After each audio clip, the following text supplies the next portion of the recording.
අම්මා කතා කරලා කියනවා අඬා අඬා මිනිස්සු කියන්නේ හාමුදුරුවන්ට බුදු බවත් වෙන්න ඕනේ. මහත්තයයි දරුවයි යාම් පැන් ටික තියනවා උදේට. අය කොහෙද ඒ ගෙදර කුණු හරපයක් කියන්න වෙලාවක් තියෙන්නේ. අපි හැන්දෑවට බුදුන් වඳිනවා. අම්මා කිව්වලු තාත්තට මේ මිනිස්සු මට පින් දෙනවා හරියට. තමුසෙට බොණ්ඩ මෝන්නම් හා යනවා කිව්වලු.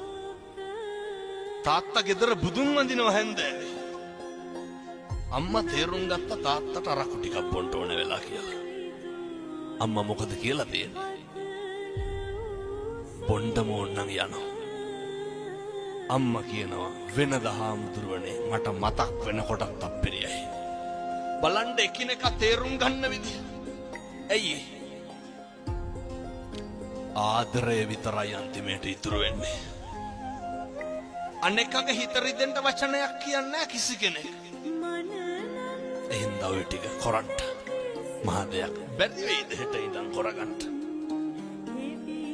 බැරිකමද නොකරනකමද